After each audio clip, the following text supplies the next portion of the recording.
Welcome. Today we are looking at the concept of the demon in the ancient Greek world. What were they? How were they viewed? And perhaps best of all, some great stories about them, including one of a plague demon on the loose in the city of Ephesus. Most peoples of the world have had, or do have, a concept of demons wholly their own. This archetypal evil trickster ready to pounce or prey on the innocent. The ancient Greeks were unsurprisingly no different in this. Similar to the concept of the jinn, right? The Greeks originally believed that the demon could be either good or evil. Perhaps a sorcerer or a witch might summon such a demon for assistance, right? To do something good, but most commonly for something very evil. One less popular theory on the demon in ancient Greek society was that each person had a demon within them that was assigned to them from birth. That little voice in the back of your head, right? That was a person's demon, right? And this demon would help a person achieve their destiny, what they were meant to do in life, right? Regardless of one's thinking on what a demon specifically was, it was always considered a supernatural presence, right? Something in between the gods and the mortals below that could either gift or curse mortal man. Increasingly, the demon, however, evolved into a more evil and insidious entity. With the coming of Christianity, the demon would finally be unarguably evil. Originally, the Greeks broke up demons into two different categories. There was the agato demon, right, or a pure, good spirit. Then there was the cocodemon. The cocodemon was a malevolent, insidious, supernatural presence. We'll now look at the many different types of demons that the Greek world possessed and read some strange primary sources about them from the ancient Greeks themselves. The Lamia was a Greek horror, a terrible abomination. Here we see what is written on them here. A monster conceived in the deepest part of Acheron, which is the river into Hades. In the Furies' unspeakable halls, the monster had the face and breasts of a girl, but from her head there rose a snake, hissing continuously, parting her ruddy forehead. Then this dread blight slid into rooms by night with scaly gait. Her bottom half also consisted of a snake. It snatched newborn souls from the bosoms of their nurses, devoured them with bloody bite, and grew fat on the grief of the land. This is the Thebaid, of course, referring to Apollo smiting this poor city by sending the Lamia after them, right? And the Lamia comes and slithers its way in the night, breaking into houses and stealing children. It is a most horrible plague of this monster that has been sent upon them by Apollo. Gervase writes on the Lemia, on the subject of the amazing things in this world, there is a question of the Lemia and the Draci. Of these two classes, Lemia are said to be women who penetrate houses by night to disport themselves in them briefly. They open storage jars, go through baskets, pots, and bowls, drag children from their cradles, and sometimes attack people as they sleep. Augustine suggests that Lemia are demons produced from the souls of the wicked, now taking on aerial bodies. They enter houses, attack people in their sleep. Tangible dreams upon them. By this means they make them cry out, but they also, as it would appear, eat, kindle lamps, pull people's bones apart, sometimes also fixing them back together in chaotic arrangement, drink human blood, and transfer little children from one place to another. As we can see, the Lamia was something that people feared, right, in this time, and is certainly a type of demonic entity in the ancient Greek world. This vampiric creature that is one of the origins of what we think of as vampires today. The Gellow was another type of horror, primordial horror from the Greek world. The Gellow, it's said, kills embryonic babies. All the ones that slip from the womb. The period of her killing is defined as the year. But the prevailing opinion these days ascribes this ability to old hags. It provides them with wings and sends them unseen into children's houses. Then it as these women suckle the children and themselves suck all, as it were, the moisture out of the child. At any rate, the women that attend childbirth call the newborns that waste away Gellow devoured. Alright, so we have the Lamia, right, who is preying on young children after they're born, obviously. And then this other supernatural entity, the Gellow, who is coming to kill babies while they're still in the womb or after they have recently been born, right? So many sorts of demonic entities are after children in the minds of these ancient Greeks. In the life of Apollonius, Philostratus writes of a creature known as the Impusa. While the Lemia preyed on children, the Impusa preys on young men. She has fallen in love, or has tricked a philosophy student to fall in love with her, and they're to be married very soon. Apollonius visits the house along with the rest of the wedding party. The house of this philosophy student, and it is adorned with gold and silver. But it is not his, it is the Impusa's who brought it there. Apollonius says to him, "To which of the two does the silver and gold and all the other finery with which the drinking room has decorated belong?" "To the woman's," said the philosophy student, "for this is all I own," and he pointed to his philosopher's garments. "Do you know of the gardens of Tantalus," said Apollonius, "which exist and do not exist at the same time?" "Yes, we know about them. From the Odyssey," they reply, "for we have yet to go down to Hades." "You must believe these decorations to be too much, for they are not substantial, but merely appear to be so.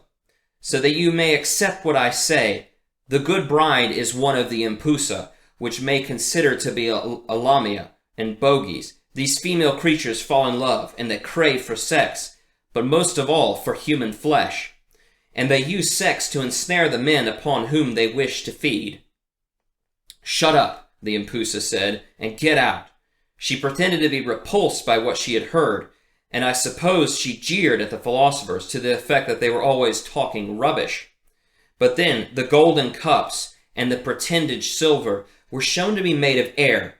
Everything flew from sight, and the wine pourers and the cooks and all the servants disappeared after their unmasking by Apollonius. The ghost pretended to cry, and asked him not to subject her to torture, or to compel her to admit what she was. However, Apollonius was insistent and would not release her. She admitted that she was an Impusa, and that she was feeding the philosophy student fat with pleasures as a prelude to eating his body, for it was her practice to feed upon young beautiful bodies, since their blood was pure. So the Impusa craves human flesh and targets young men. It is a demonic type of entity, not of human origin, right? And for that reason, we'll include it among such creatures, supernatural monstrosities of the Greek imagination. There are so many monsters, right? Supernatural monsters in the ancient Greek world. In fact, the Greeks may have produced and conjured more monsters than any other human imagination out there, right? It is a world rife with such things. But we can look at take the Abrahamic definition of a monster, of a demon, right? And we could say that the Lamia fits the bill, the Strix fits the bill, the Impusa fits the bill, etc. The Strix, the Gellow, etc. Right? Even the Gorgon Medusa probably fits the bill, and so would the Furies as demons, right? But we're not looking at just, right, the Abrahamic definition of the word. what our thinking of what a demon is. We're looking at what a demon was to these ancient Greek people before the coming of Christianity. Well, they did have it, right? And we'll look at the spelling now. D-A-E-M-O-N or D-A-I-M-O-N, right? A daemon. In the Greek world, a daemon was a supernatural possessor spirit, much like what we think of in the Abrahamic religion, with the stereotypical, right? While the Lamia, the Gellow, the Impusa, the Furies, etc., were all just kind of ghostly monstrosities that fit some of the qualifiers of that definition, but they're not, in fact, possessing spirits the way the daemon was. The Greek daemon was a trickster, a possessor, a liar, a deceiver, intent on ruination of the body and the mind of its host. There were other demons, though, that had more insidious purposes in the Greek world. And I'm not talking about the monsters we just mentioned. These daemons would inflict the torment via sexual possession and obsession and molestation, while there were others that sought not only to bring sickness to the individual they had possessed, but to spread a devastating plague upon everyone they encountered. We'll now get into some wild stories of such instances in the Greek world. When we think about demons, right, or demons, we think about how they're using a voice other than their own, right? Their voice changes and they have prophetic knowledge of things yet to come. They have super intelligence. Well, the Greek daemon was much the same. We'll look in Plato's work, the Sophist. Those who forbid us to call things by other names do not need people to confute them, for they go around all the time with their enemy and their opponent in their own house, as it is said, speaking from the inside, just as if they were carrying around the bizarre Eurycles, right? Eurycles meaning a ventriloquist, a demon, a ventriloquist demon that is inside the person that is possessed, and it is speaking through them. We can see an excellent example here in Philostratus' Life of Apollonius, which was a Greek wizard of the time, of someone who is a ventriloquist demon, right? They're using that other voice. But importantly, we're also going to get a look in this account of a demon that is focusing on the ruination of the possessed. In the midst of these discussions, the messenger came before the sages, bringing some Indians who were asking for deliverance. He brought in a woman who was making supplication on behalf of her son, whom she said was 16 years old, but had been possessed for 2 years. So the demon attacked him when he was 14. The character of the demon was that of a disassembler and a liar. One of the sages asked her what her reason was for saying this, and she said, "My son is very attractive, and the demon is in love with him, and so will not allow him to keep his own mind, or to go to school, or to archery class, or even to be at home, but drives him out into the desert."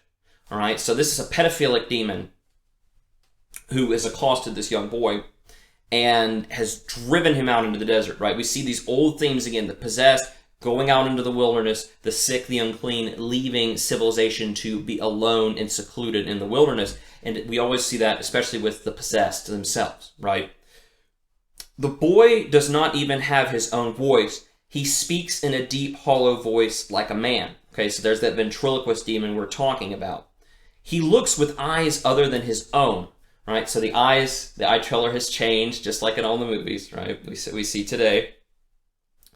"I weep about this and rend my cheeks and chide him as far as it is reasonable to do so, but he does not know me," right? So he's completely possessed. The demon is him now, and he no longer recognizes her.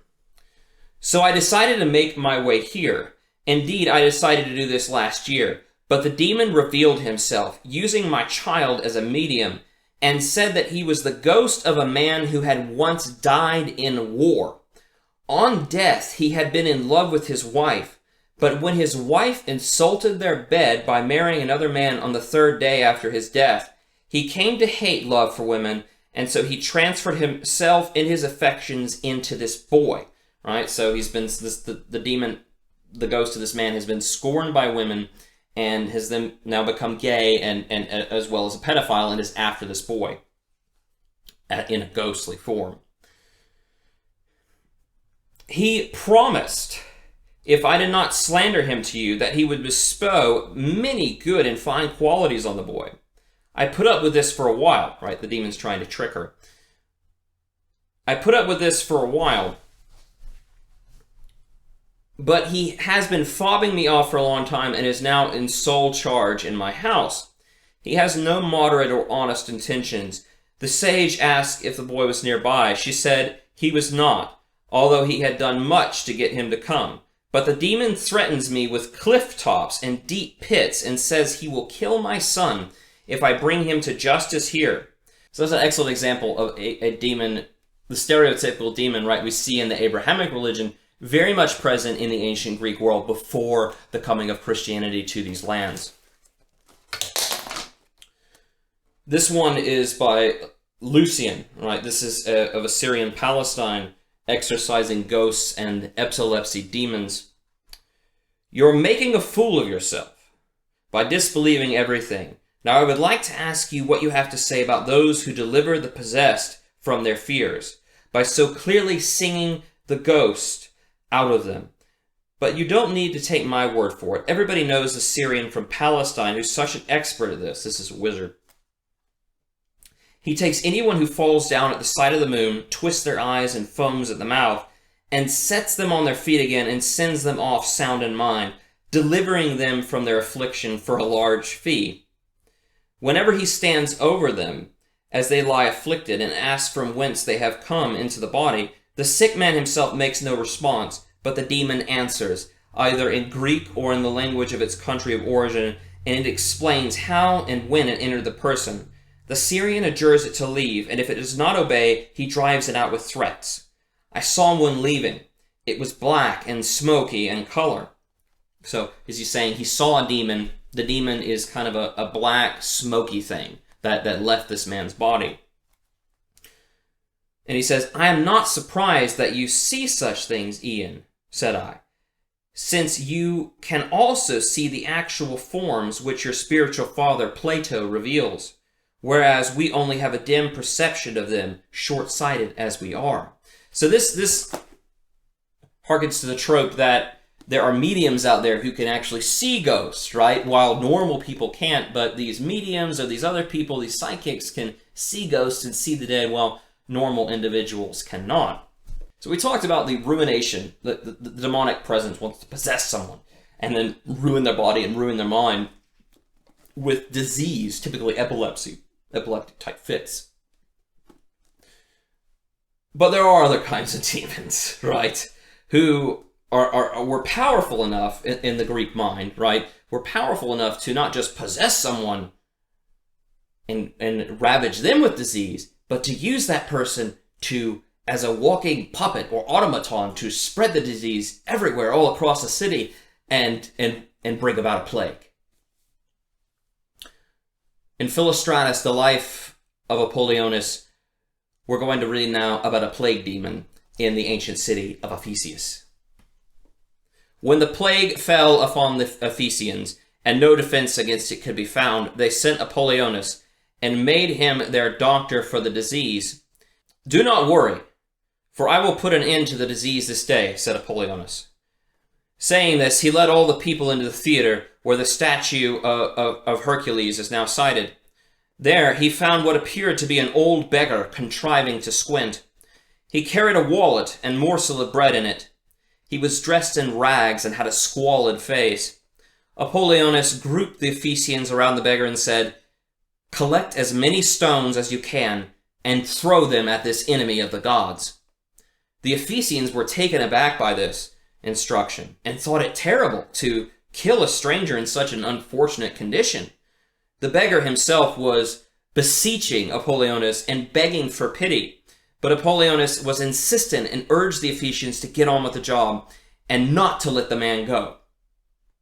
When some of the people began to pelt the man with stones, the man who had been pretending to be squinting suddenly looked up at them and showed that his eyes were full of fire. Again, the changing of the eyes. The Ephesians then recognized that he was a demon, and so they stoned him to death so thoroughly that they built up a heap of stones over him. Apollonius waited a little, and then asked him to remove the stones and see what creature they had killed. When they got down to what they thought was the man they had stoned, he had disappeared, but they saw a dog resembling the Molossian breed in form, but the greatest lion in size. It had been crushed by the stones and was spitting foam from the side of its mouth, as if rabid. The statue of Hercules is set up in the place in which the apparition was pelted to death. So we get the concept here, right?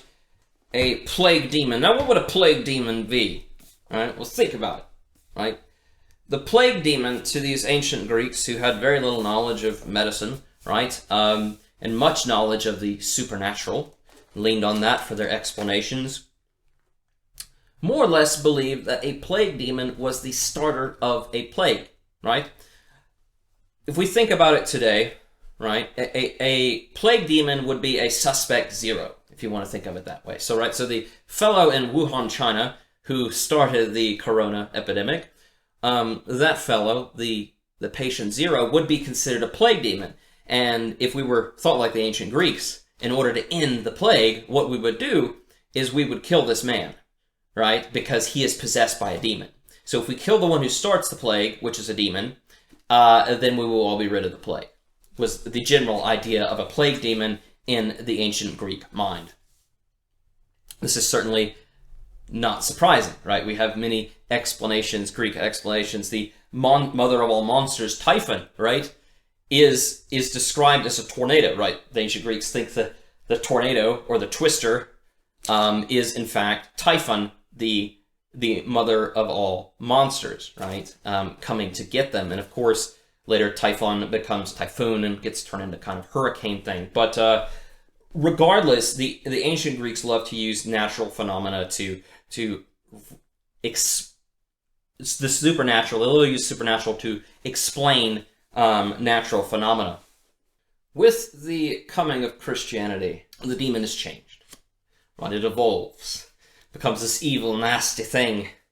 But the truth was, it already was that in the ancient Greek world before the coming of Christianity. It was only a small number of people who believed a demon could actually be a good thing, and that was mostly kept amongst philosophers and academics who thought such things. Socrates believed that he had a demon inside of him, for instance, and that it was a good one, and that it guided him towards his destiny. Right? With the coming of Christianity, that line of thought is completely killed, and then we have the evil demon. And as we can see, before the coming of the Abrahamic religions to the peninsula, the Greeks already had this idea of a possessor demon. But moreover, they had many other monsters and supernatural creatures, such as the Lamia, the Gellow, that were horrible abominations. I hope this taught you something about the ancient Greeks and their concept of the demonic, and that you got some fun little stories about it. Certainly interesting ones, I would say. Thank you all for watching, and have a nice day.